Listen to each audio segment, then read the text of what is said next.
Más textos disponibles en Simba. Y las sierras se levantan, cubiertas de verdura. El arroyo, limpio y claro, cae saltando de piedra en piedra, para correr enseguida tranquilamente por la llanura inmensa, sin que un solo obstáculo se oponga a su acelerada marcha. Ningún rumor se escucha, salvo el cantico de las aves, de ruido de las piedras que ruedan barbotando desde la cima, el murmullo acompasado del agua, y el monótono grito del insecto que vive oculto entre las hierbas altas y no jolladas jamás por el pie humano. Algunos árboles sin corpulencia adornan el paisaje. Después la pampa siempre verde, siempre igual, se extiende hasta otras sierras que, como estas, van preparando las inmensas alturas de los Andes, como los centinelas avanzados anuncian la proximidad del ejército. Estas sierras, seguidas de llanuras más o menos prolongadas, van alternándose desde Córdoba hasta los primeros contrafuertes de la inmensa cadena de montañas que sigue paralela a las costas del Pacífico en la América del Sur. En una de las soluciones de continuidad de esas primeras alturas, en una abra regada por las aguas de un pequeño arroyo, que se pierde enseguida en la cenagosa superficie de una cañada, cubierta de cortadera, de junco, de achira y otros vegetales amantes de la humedad, se alza una casita rodeada de jardines, perfectamente cuidada y limpia, que parece arrancada de la ciudad para transportarla a lo más fragoroso de la sierra. Un hombre ya algo entrado en años, de porte distinguido y severo. Una mujer joven y hermosa, y 3 criados, uno de los cuales sirve de correo de aquella apartada colonia, habitan en la casa que, asentada gallardamente sobre la falda de uno de los cerros, blanca y limpísima, vista de lejos parece un dado de marfil sobre el tapete verde de la vegetación. Don Juan de Aguilar, casado con una mujer de quien era 20 años mayor, había sentido desde el primer instante el aguijón terrible de los celos. Por esa causa resolvió ir a habitar en aquella casita apartada del mundo, en la que poseía a Amelia por entero, sin temer que le disputaran su tesoro. Mas a pesar de que a los 39 años estaba en la plenitud de su hermosura varonil, a pesar de que su reconocido talento no decaya, pudo notar a los pocos meses que su compañera amada iba demostrándole, aunque inconscientemente, cierto desvío que hacia su desesperación. Este alejamiento casi imperceptible, pero latente sin embargo, comenzó pocos meses después de aquel destierro voluntario por parte de él, pero no por eso menos penoso para ella. 1000 razones ocasionaban esa frialdad. Amelia echaba de menos a sus amigas, no teniendo a quien confiar todas esas pequeñeces que la mujer solo a la mujer confía. Le faltaban también las tertulias, los bailes en que siempre fue soberana por su belleza y su talento, y en que todos los hombres se apresuraban a galantearla y agasajarla, dirigiéndola esas dulces frases que tan agradables son para la mujer que se estima y se cree hermosa. Además, de vez en cuando acude a su imaginación el recuerdo de cierto joven que había encontrado en el tren. En uno de sus frecuentes viajes a Buenos Aires, de quien ella se decía, en voz baja, tanto, que apenas se apercibió de ello, que estaba un si es no es enamorada.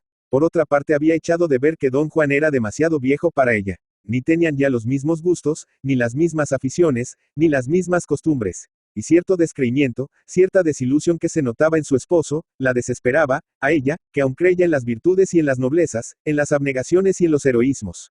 A ella, que aún veía el mundo a través de un cendal color de rosa. A ella que en su rápido paso por en medio de la sociedad no había perdido aún sus alas de ángel.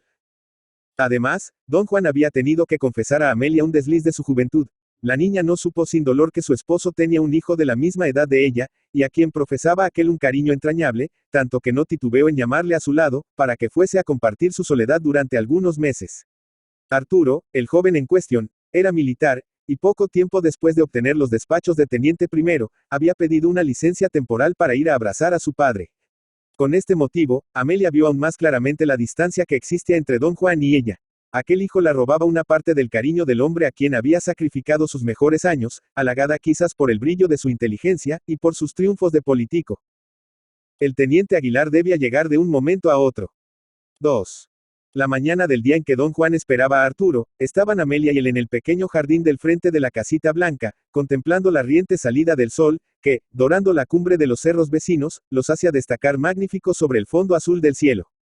La joven, preocupada al parecer, contestaba a su esposo con monosílabos, de tal manera que este hecho de ver su cavilación, tanto más cuanto que de algunos días a esa parte iba apercibiéndose de la tristeza que demostraba, cuya causa no podía permanecer oculta para él, acostumbrado a conocer a los hombres y a arrancarles sus más ocultos pensamientos, solo con estudiar la expresión de las líneas de su rostro. Por otra parte hacía tiempo que deseaba provocar una explicación franca entre su esposa y él. ¿Estás triste, Amelia?, dijo. ¿Por qué? No estoy triste, contestó la joven con acento titubeante. Solo que la mañana me produce cierta lagitud, cierta melancolía que no logro comprender. Don Juan miró a su esposa, estuvo un momento en silencio, luego cobró fuerzas, como si le costara lo que iba a decir, y murmuró. Dime, Amelia, pero con la franqueza más absoluta, ¿no has sentido nunca pesar por haberte unido a mí? ¿No has echado nunca de ver la enorme diferencia que hay entre nuestras edades? ¿No te has dicho jamás que serías más dichosa junto a un hombre, cuyo espíritu juvenil se adaptase más al tuyo? La niña le miró con sus grandes ojos negros, comprendía el porqué de aquellas preguntas, sabía que era su deber contestar a ellas sin ambajes. Se puso pálida, inmensamente pálida, y suspiró más que dijo un sí, que no tuvo eco en las profundas cavidades de la sierra. Don Juan se levantó del banco de madera en que estaba sentado, dio algunos pasos por la enarenada calle del jardín, y enseguida, deteniéndose frente a su esposa, clavó en ella sus miradas, brillantes por las lágrimas que afluían a sus párpados. ¿Eres desgraciada? Preguntó sin embargo, con acento al parecer firme y sereno. ¿Qué deseas?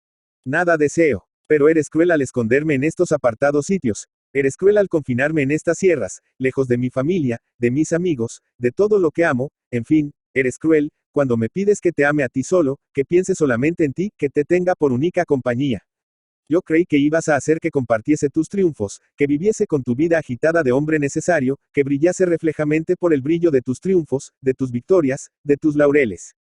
Pero me he equivocado. Al casarme contigo se han apagado en ti, según parece, todas las aspiraciones, todos los deseos de renombre, de gloria, y te has apartado de los centros en que resplandecias por tu saber y tu inteligencia, para encerrarte y tenerme encerrada en un círculo de montañas que no puedo trasponer, para hacer que no oiga más que el sonido de tu voz, que va siendo antipático a fuerza de ser único. Y, quiero confesártelo, aunque me cause cierto rubor, solo porque me has exigido la franqueza, yo no me hubiese unido jamás por amor, a un hombre como tú. Sino por ambición. No te quise nunca, como amante, y sin embargo esperaba la felicidad al lado tuyo, la felicidad en la gloria, en el orgullo, en la aureola que tu nombre colocaría alrededor del mío. Soy ambiciosa, a que negarlo, y tú no tienes el derecho de pasar por sobre mis ambiciones, de malograr mis deseos de brillo y esplendor. Estaba soberbia. Con ese esfuerzo sus mejillas pálidas antes, se habían puesto rojas. Ya no hablaba. Las palabras escapábanse de su boca, como el torrente que se desprendía, saltando, desde lo más alto de las sierras. Don Juan callaba. Él había adivinado esa explicación, y la esperaba tranquilo al provocarla. Escucha, dijo. Quiero que no me taches de tirano. Cuando te traje a estos sitios estaba enamorado de ti, como lo estoy ahora. Yo pensaba en lo que piensas tú, en tus largos días de soledad. No dejé de comprender que la distancia que mediaba entre los dos era inmensa, y Temple porque te podía ver, joven e inexperta, a merced de los ataques de aquellos para quienes la honra de la familia es una palabra vana. Temple, porque temía el instante en que te apercibieras de que en tu corazón no existe el amor para mí. Temple, porque estaba celoso. Celoso, exclamó Amelia. Solo se está celoso cuando no se tiene confianza en la mujer que lleva el nombre de uno. Solo se está celoso cuando, como VD lo temio, se teme que la esposa se olvide de todo. Al tener celos, si bien demuestra VD que me ama mucho, insulta mi entereza de mujer, y se ríe de mis fuerzas para combatir mis pasiones. Pues bien sabe VD lo que sus celos y el confinamiento en que me tiene, han conseguido. No, pues no callaré tampoco. Quiero decirle la verdad, toda la verdad. Me han hecho recordar uno de esos insustanciales amorios que se tienen en la niñez, una de esas pasiones efímeras que nacen en un minuto para borrarse en una hora. Y hoy, sin que sean parte mis esfuerzos para remediarlo, no puedo rechazar la imagen de un hombre que pasó ante mi vista como una sombra, como un fantasma, cuyo nombre nunca supe, cuya vida no conozco, pero de quien sé que me ama como yo le amo. Don Juan se había puesto pálido como un cadáver, sus ojos brillaban y su labio inferior temblaba convulsivamente, sin embargo, tuvo fuerzas para ofrecer a Amelia su mano derecha y decirle con voz conmovida. Oh, sí, tú eres la mujer que yo he soñado, la mujer amante de la verdad, de corazón limpio y puro. He hecho mal en estar celoso de ti, cuando eres capaz de tener semejante franqueza conmigo. Me has destrozado el corazón, pero no has querido engañarme, tengo ahora plena confianza en ti, mis celos se han desvanecido. Mañana abandonaremos estos lugares solitarios y tristes, y brillaré y triunfaré de nuevo, y tú brillaras y triunfaras conmigo. 3. Pocos instantes después un hombre vestido de militar se acercaba a la casita blanca al gran galope de su caballo. En cuanto llegó a la puerta echó pie a tierra y entró rápidamente, haciendo resonar la espada que llevaba a la cintura en las piedrecitas de las calles del jardín. Don Juan, al verle, se adelantó hacia él con paso acelerado. «Es mi hijo», exclamó. Amelia, que no veía al recién llegado, oculto aún tras de los árboles, abandonó también su asiento.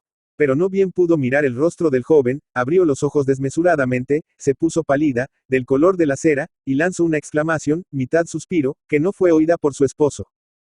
En su corazón revivieron todas sus acalladas pasiones. El apuesto militar que a ella se acercaba, era el hombre que se aparecía en todos sus sueños, aquel cuya imagen llevaba grabada en el alma, aquel a quien amaba sin conocerle, sin saber siquiera su nombre.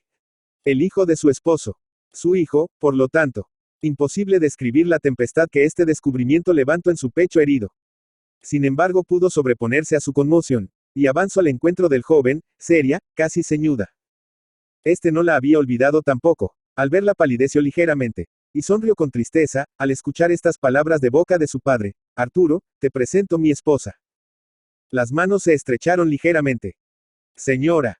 Señor. No dijeron más. Ambos recordaban su encuentro, ambos temían el abismo que se abría bajo sus pies. Sin embargo, Amelia era una mujer honrada. Arturo era un hombre noble. Aquel encuentro les lastimaba, les hería, les hacía sufrir tormentos inauditos, les obligaba a recordar la dicha soñada. Pero tenían que acallar su corazón, que ahogar sus sentimientos, para no herir de muerte a ese pobre hombre que no adivinaría, a su parecer, el drama que estaba desarrollándose ante sus ojos. Pero don Juan era demasiado perspicaz para no comprender que algo oculto había en esa turbación. Lo comprendió, y temió, porque recordaba las revelaciones que le había hecho su mujer. Sin embargo, pudo conservar su entereza. Supongo, Arturo, que esta primer visita será larga, dijo con acento reposado. El joven titubeó, miró a Amelia, luego a su padre, y murmuró bajando la vista. Te escribí diciéndote que pasaría en tu casa un mes, pero, desgraciadamente, mi estadía al lado tuyo no puede ser más que de horas. Asuntos urgentes reclaman mi presencia en Córdoba. Estas palabras confirmaron más a don Juan en sus sospechas. ¿Qué asuntos? Pregunto. Sé perfectamente que nada te llama a la vieja ciudad, e ingratitud tuya sería no pasar con nosotros algunas semanas siquiera. Temes, sin duda, aburrirte, pero te aseguro que al lado de Amelia los días parecen instantes, las horas soplos. Amelia creyó ver una ligera ironía en las últimas palabras de su marido. Alzó la cabeza con orgullo, miró a don Juan firmemente, y dijo sin vacilaciones, con voz entera y ademán resuelto. Sí, Arturo, aquí tiene VD, su hogar, al lado de su padre y de su madre, hallar el cariño que tanta falta le ha hecho en el mundo, cuando solo, sin familia, sin esos amores grandes y puros que solo se disfrutan bajo el techo paterno no, ha echado VD, de menos la casa en que corrió su niñez y el cariño de la madre que le ha faltado. Olvide sus penas anteriores, Juan le ama entrañablemente, y yo, por mi parte, le ayudo a quererlo. Sea VD, nuestro hijo, siquiera por algunos días. Una lágrima asomaba a los ojos de don Juan, que comprendió todo aquel heroísmo. Arturo, pálido y tembloroso, no acertaba a decir una palabra. ¿Se queda VD? Preguntó Amelia. Quédate, Arturo, murmuró don Juan. Me quedo, contestó el joven con voz ahogada.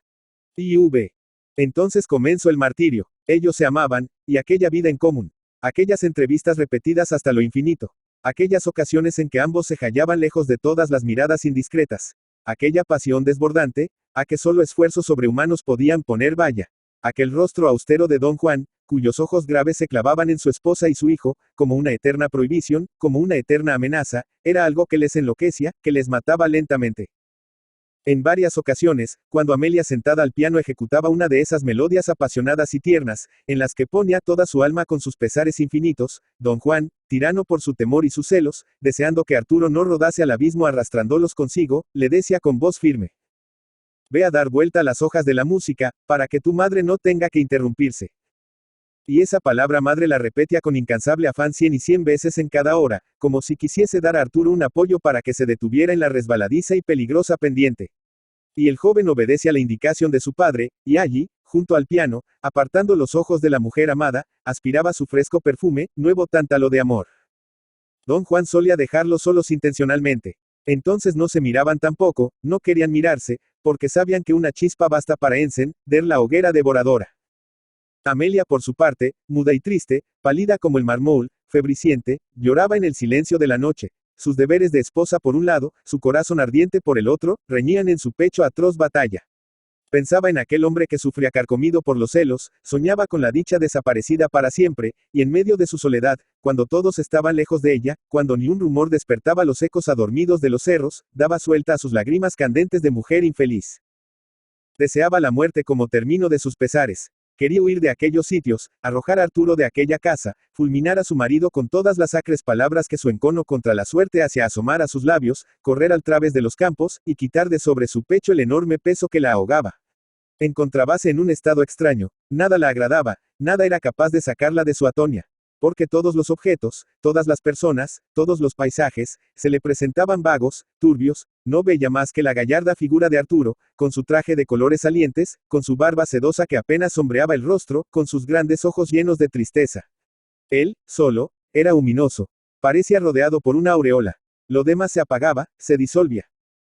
Don Juan, casi frío, pero lleno de dolor, con su naturaleza privilegiada, con su fuerza de voluntad nunca desmentida, contemplaba aquellas escenas mudas, las estudiaba, las sentía.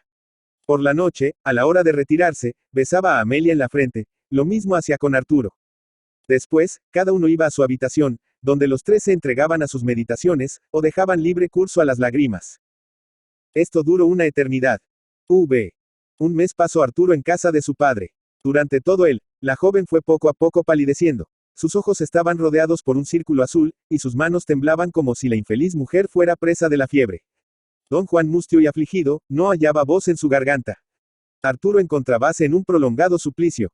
Un silencio triste y pesado reinaba en la casita blanca, que se ve en medio de los sierras como una paloma acurrucada en su nido de hierbas verdes. Las penas más terribles habíanse apoderado de aquellos tres corazones, y la desconfianza y la envidia reinaban en ellos. Alguna vez, cuando las miradas de don Juan se encontraban con las de su esposa, ésta clavaba sus ojos en él, como asegurándole el triunfo. Jamás batalla semejante tomó por campo el corazón del hombre. Por fin, un día el joven militar ensilló su caballo, preparándose a partir. Amelia, hecha un mar de lágrimas, pálida y casi moribunda, contemplaba los preparativos. Don Juan, a su lado, cabizbajo, taciturno y melancólico, habíale ofrecido el brazo para sostenerla. El joven terminó, y acercándose a su padre le abrazó bañado en llanto. El hombre de mundo, el hombre acostumbrado a todos los combates de la vida, el político endurecido, no pudo tampoco ocultar su emoción. Arturo, ahogado, se apartó por fin de él, y saludando a Amelia con una inclinación de cabeza, iba ya a subir a caballo, cuando don Juan le detuvo. ¿No abrazas a tu madre? Preguntó. Y como él titubeara. No quiero que partas de aquí, dijo, sin ir convencido de que Amelia es tu madre. ¿Entiendes? Y un ligero rayo de encono brilló en sus pupilas. El hombre celoso despertaba. Arturo, temblando, abrazó a Amelia, montó a caballo y se alejó a la carrera, creyendo que el aire faltaba a sus pulmones. La joven, casi desvanecida, tuvo que apoyarse en el pecho de su esposo, que mojó con sus lágrimas. Sentía un sacudimiento extraño en todo su organismo, algo como si un veneno poderoso corriese por sus venas. Prepárate, dijo don Juan, 2 días después. Mañana abandonaremos para siempre estos sitios. Déjame aquí, murmuró la joven. Déjame aquí. Sabes que en otra parte sufriría mucho. Y aquí, sufres. Ella calló, pero llevóse el pañuelo a los ojos, enrojecidos ya. Entonces no me he engañado. ¿Le amas? Preguntó él con voz apenas perceptible. Ella siguió callando. Don Juan no volvió a hacerle ninguna pregunta. Y ambos permanecieron en la casita blanca, sin olvidar jamás aquellas escenas, pero sin recordarlas nunca en alta voz. Una muralla elevóse entonces entre los dos, muralla infranqueable, terrible, erizada de obstáculos. Don Juan parecía olvidado de que era el esposo de Amelia. Esta, agradeciéndolo desde el fondo de su corazón, no dejaba de extrañarlo. Por fin un día le preguntó. ¿Ya no me amas? ¿Ya pasó tu apasionado cariño de otros días? Él la miró tristemente, con esa mirada pálida y envejecida que tenía de algún tiempo a esa parte. Eres una heroína, dijo, eres una santa, y como a tal te admiro y te idolatro. Pero, amas a mi hijo, y me parecería un crimen exigirte que no solo aparecieses como mi esposa ante el mundo, sino también que lo fueras en la soledad. Y sería un crimen, exclamó Amelia irguiéndose en su asiento. Córdoba, 18 de abril de 1887. Roberto Pairo. Roberto Jorge Pairo, Mercedes, provincia de Buenos Aires, 19 de abril de 1867 Lomas de Zamora, 5 de abril de 1928, fue un escritor y periodista argentino. Ha sido considerado como el primer corresponsal de guerra de su país. En sus novelas puede apreciarse un lenguaje propio de la época, costumbrista, irónico. Utiliza personajes típicos y relata situaciones comunes, mostrando a los inmigrantes italianos, o el pícaro criollo.